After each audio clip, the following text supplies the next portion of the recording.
A man is walking through the streets of New York City and he's lost. And he sees a person with a violin case. And he says, "Excuse me, sir, how do I get to Carnegie Hall?" And without missing a beat, the violinist smiles and says, "Practice, practice, practice." It's a tale from the olden days, and of course, it has plenty of truth in it. Now, how did I get to Carnegie Hall? Well, I knew my friend Jason G, and he was playing Carnegie Hall, and he said, "Would you like to come?"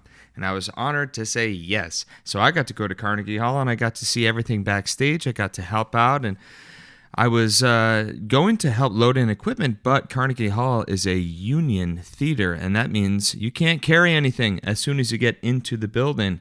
Did you know that? That's one of the industry things that you learn about when you get to go to these places like Carnegie Hall. You can carry your equipment to the door, but as soon as you get there, the union takes over. This is Earth Tones episode 7. We're talking about practice. And of course, there's no way to talk about practice without consulting the original man of talking about practice, Mr. Allen Iverson. We're talking about practice, man. I mean, how silly is that, man? We're talking about practice. I know I'm supposed to be there. I know I'm supposed to lead by example. I know that. And I'm not shoving it aside, like it don't mean anything. I know it's important. I do. I honestly do. But we talking about practice, man. What are we talking about? Practice? We're talking about practice, man. We are talking about practice, man. It can be kind of boring, but we're talking about how practice makes progress. We don't need practice to make perfect. We need practice to make progress. This is Earth Tones episode 7.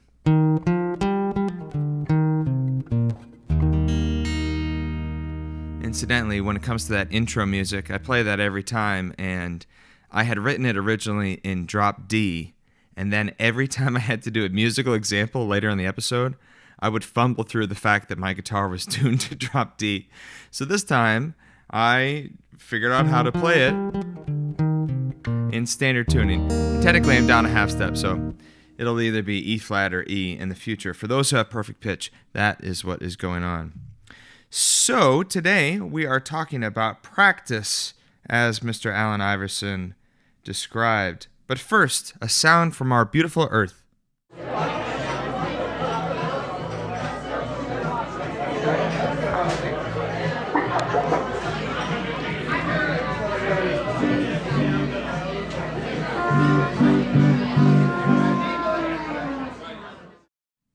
That is the sound of us setting up to play with the attractors at the Plough & Stars in Cambridge. So you hear glasses tinkling, kind of sounds like the background of a jazz record. There's a little bit of Rich playing the trumpet and warming up. You can hear that I'm testing my amp to make sure that that's all warmed up and ready to go. That is Earth Sound episode 7. The many sounds of Earth. I hope that you're enjoying that. And if you have any, feel free to message me. If you go to jakepardee.com and send me a message, you can share an Earth sound with me and I'll feature it on one of the future episodes.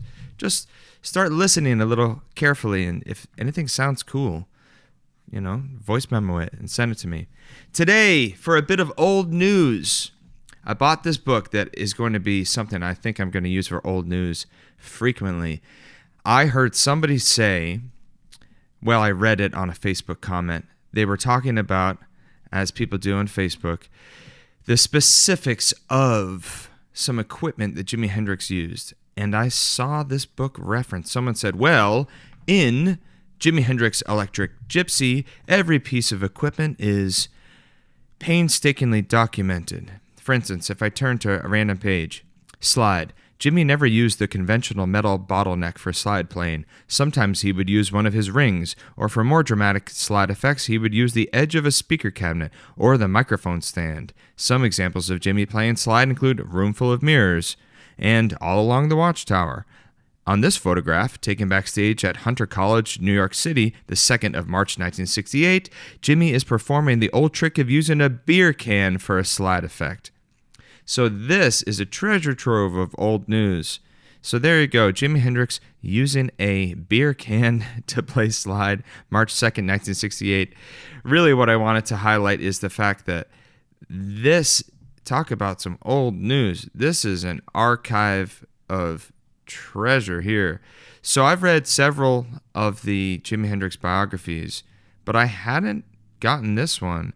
And once I saw that it was really just comprehensive, I was fascinated by this. So one of the bits of old news I wanted to talk about, September of 1966, Jimi Hendrix arrives in England.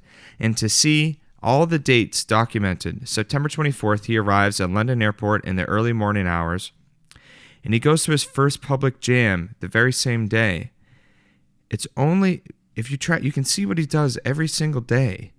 And then he jams with Cream October 1st. So that was 1 week later. And then that's the story that Clapton always tells about how he had to meet with Pete Townsend and talk to him about the new guy on the scene.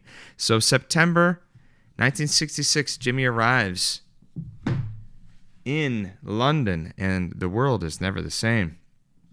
So, for the main discussion, what I've done is I've started to round out the blog portion of Earth Tones. So what I'm going to do is read my prompt for us this week to think about, and then we'll have a bit of a discussion about it. So this is what I've written to share with everyone. Practice makes perfect. I've practiced. I'm not perfect. So why practice? Well, practice makes progress, and making progress can be fun. Practice is boring. It's frustrating. It's uncomfortable. It can feel like the opposite of fun. Games are fun. What if we turned practice into a game and brought the spirit of play instead of work? After all, I play the guitar. I don't work the guitar, right? Most of us pile too much on our plate at the all-you-can-eat things to practice buffet. So let's pick a few things and turn them into little games. Let's see, how fast can I play that little finger twister exercise today? 100 beats per minute? Perfect. Now I know. The game begins. So what we're talking about is the fact that practice can often be kind of a drag.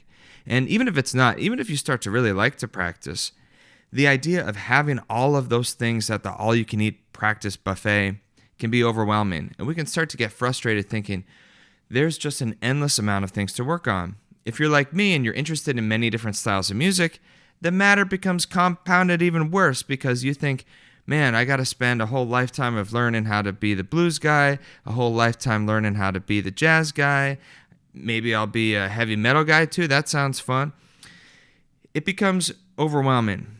What I've learned and what we've talked about in the past is that a little goes a long way. And if you follow what you're interested in, what's exciting to you, then you'll be more inclined to practice. So today we're talking about the idea of turning it into a game. Practice makes progress. And with games, the whole point is to be able to progress through something. So video games are a great example. I'm getting my master's degree in music education right now, and I've been researching the concept of gamification, and I've written a few of these reviews of literature. There's been several studies into gamification, and to gamify something is to use game-like elements to facilitate another type of activity that isn't meant originally to be a game. So, for instance, learning guitar, you can turn into a game by having certain things like levels that you're progressing through, certain reward systems, and unlocking different types of achievements. So what I've been thinking about is how it was fun to play scales before I even knew what they were. So for our musical example, I'm going to tie it into our discussion today. When I was young, I learned this. That's a 2-octave major scale. I did not know what that was. I just learned to play it. And I learned that that is something that is like practice. That's a real thing to practice. So what I did was I would move it up to another position. Now I'm 2 frets higher. Move it up again. And maybe I wasn't this fast. Maybe it was clunky. Maybe I played the wrong notes sometimes. But I knew what it was supposed to be, and I would come back to it. Now, I put a lot of years not just like weeks or hours, years of just playing that scale here and there, up and down the neck. Over time, my pick technique got better and my ear got better because I knew what it was supposed to sound like.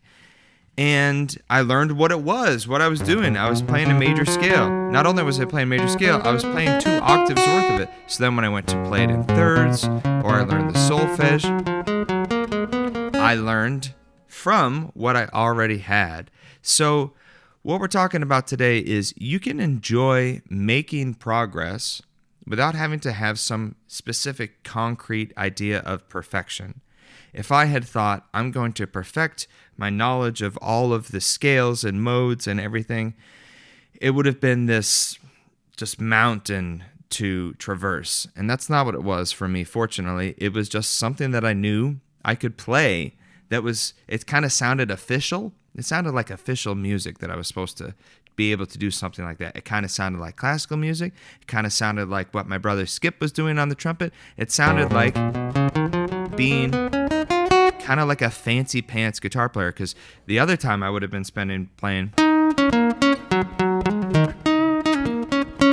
right? I was learning riffs, Jimi Hendrix. I was learning,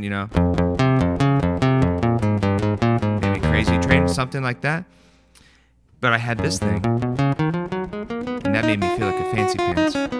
So I had fun with it. There was no metronome part of it at the time. I didn't turn it directly into a game, but you can, and that's the thing. If you just enjoy grabbing a little something and saying, oh, can I do that? How fast can I do it? All right. Now, I'm not the fastest guitar player, but let's see how fast I can play it.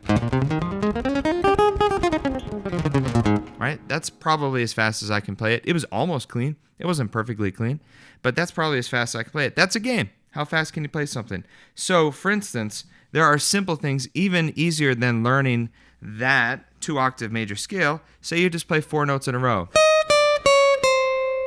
If you play 4 notes in a row, you could see if you go down 1 fret, I call this the chromatic descent.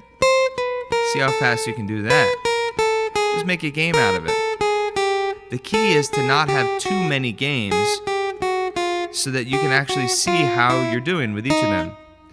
If you spend like 5 minutes just enjoying the game of trying out something on the instrument, you might find that you become really excited about the progress that you make.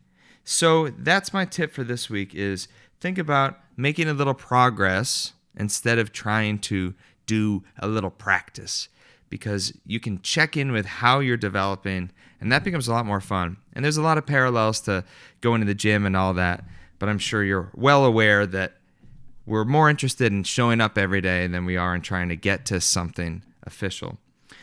So, what is on the turntable this week? What's on the turntable this week is Eric Clapton's album Backless. This is from November 1978. It was recorded at Olympic Studios in London. This has become one of my favorite records recently. It is... he's got plenty of the J.J. Cale influence at this point. He's definitely got the mellow, funky rock thing happening. In fact, he does do a J.J. Cale song on this, I'll Make Love to You Anytime. And it has the hit song Promises, which is just such a beautiful tune. He's playing a Music Man amp on the front. He's hanging out in I think it's a hotel room. And this is the beauty of vinyl. You can have something where you can open it up completely wide and have a whole picture. Can't do that on Spotify. You can't even really do that with CDs. But if you open up this album wide, you see the whole couch. Really great design. Backless by Eric Clapton, recorded at Olympic Studios. Also the place where the Rolling Stones recorded, and also the place where Jimi Hendrix, once he started recording, once he was in London in 1966, that's where he was, at Olympic. I heard that there's actually a cinema there now. It's the cinema at Olympic Studios, something like that. And I would really like to go there. All right, something that helped me this week, gratitude. Being glad to play at all. A lot of times when we have big dreams and ambitions, we can think about what we want to accomplish. I want to make that album. I want to be able to go on tour. I want to get into this college. I want to play that open mic. If we express gratitude for being able to have functioning hands, a brain, even 5 minutes so that you can play a little musical game to see how well you can play a couple of notes. If we express gratitude for that opportunity, that comes through in our music. And this week, I was really thinking about when I was young and how much I would have wanted to be able to know and be able to play all the things that I can do now. So if we keep that perspective of just being grateful for having a chance to play, I think that really comes through in our playing, and that can help us a lot. So yes, we do want to get better, but practice and you will make progress. And don't make a big deal out of being so hard on yourself about what you're practicing. Just pick a couple things, make it a game, have some fun. All right, friends, that is episode 7 on Earth Tones. If you hit follow and leave a review and tell your friends, I certainly would greatly appreciate it. You can go to jakepardee.com to see the blog post that I was telling you I'm going to share about what I read earlier. And you can sign up for the newsletter. It'll come to you every Friday once I start actually sending it on a regular schedule. You can visit maritimerecording.com to learn more about taking guitar lessons with me or doing any sort of music production here at the studio. And I always want to remind you that we are a beautifully musical species on a fantastically musical planet. My name is Jake Pardee. Thank you for tuning into Earth Tones. I will see you next week for episode 8. All right, have a nice time.